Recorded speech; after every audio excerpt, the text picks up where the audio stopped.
Hey there folks, Mr. Finley here. This is the theater history video on our next period, which is realism.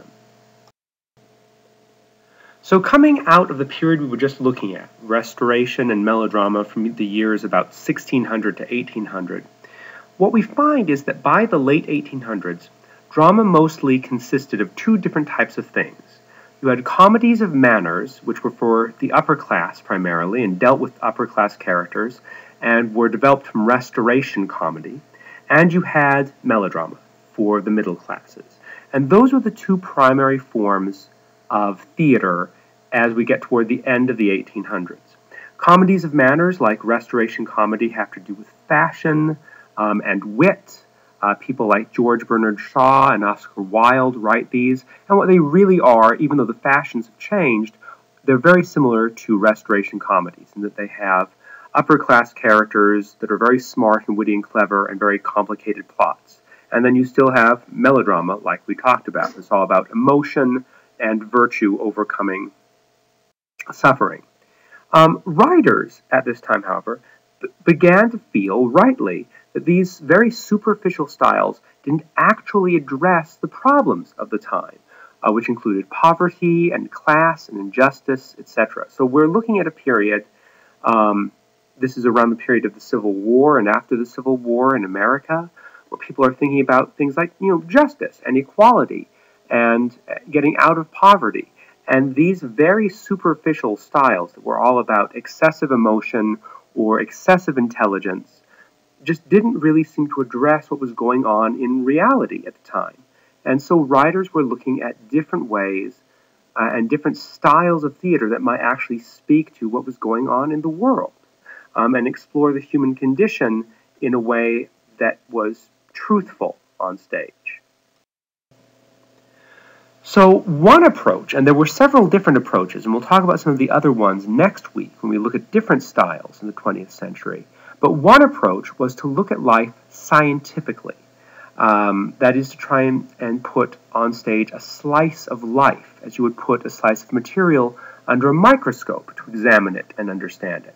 This was a period when scientific thought was really developing, and people were interested in telescopes and microscopes, and Darwin was suggesting things about evolution, and Marie Curie was suggesting things. This was a time when scientific thought was a big deal, and so writers thought, well, why don't we take a scientific approach?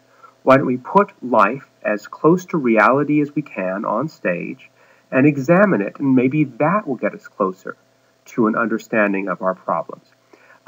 This style was called naturalism because it was trying to put nature on stage and to try and create something on stage that if you looked at it, you would mistake for reality. So it called for very detailed, realistic sets and a style of acting that was as if you were trying to recreate life on stage, a style of acting that was very believable.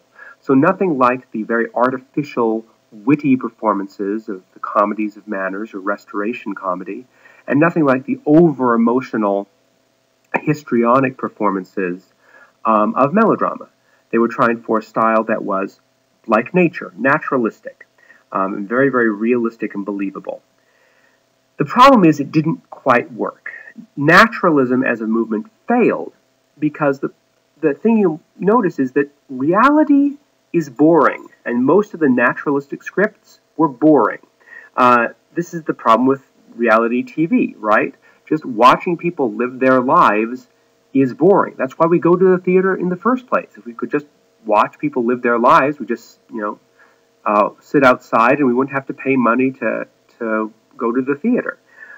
Reality TV solves this problem by cleverly editing together bits and pieces of people's lives to make it seem more dramatic than it really is. And so the naturalist playwrights fell into one of two problems. They either put things on stage that were really believable and naturalistic, but were incredibly boring, or they changed things up to make them interesting and just made them basically melodrama again with really detailed sets. A quick story that I think really captures the problem with naturalism. There was a play during this period that was set in a butcher shop. And they said, to make this really believable and realistic, we'll have actual sides of beef hanging from the rafters above the stage, just like you would in a butcher shop in the time. The problem is, of course, they didn't have refrigeration, so after 2 or 3 days, the set began to rot, and it smelled horribly, and they, perhaps not surprisingly, didn't sell a lot of tickets. So that's the problem with naturalism. It looks a lot like reality, but it isn't shaped in such a way that it's okay for us to, as an audience, to see and enjoy. The breakthrough, though, was made by this guy named Henrik Ibsen, who lived in 1826 to 1908, so he spanned almost exactly this period of time we're looking at. He was a Danish playwright, and he was really interested in trying to find some way to examine and resolve the problems of his time. He was very concerned with things like poverty and alcoholism and class structure and divorce.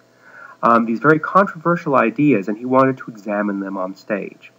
And he came up with the idea of combining the realistic sets and realistic acting of naturalism with the classical dramatic structure of the Greeks, things like protagonist and antagonist and rising structure and climax and all those things we talked about in playwriting.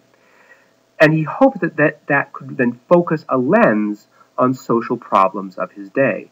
So it would be a naturalistic style of acting and very believable sets, but it would be structured in the way that the Greek dramas were structured, with a rising action and climax and all that.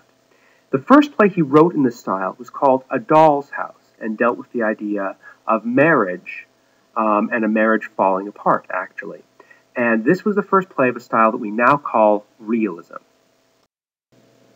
Realism was hugely successful and remains to this day the dominant form of most plays and virtually all television and most movies.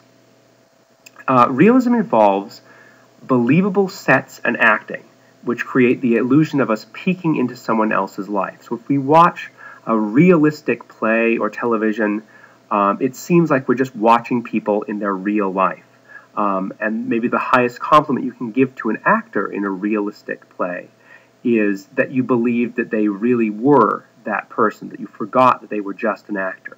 This, of course, is very different from the very over-the-top performances in melodrama or the very superficial and witty performances in Restoration comedy, or the characters in Greek drama or Shakespeare drama that spoke in verse. In none of these cases was it important to try and convince the audience that you were a real person. Realism is where that comes in, where the goal of the actor is to convince the audience that they're actually just watching real people through the lens of the stage. Unlike naturalism, however, the events in a realistic play are organized, and they're organized along classical lines.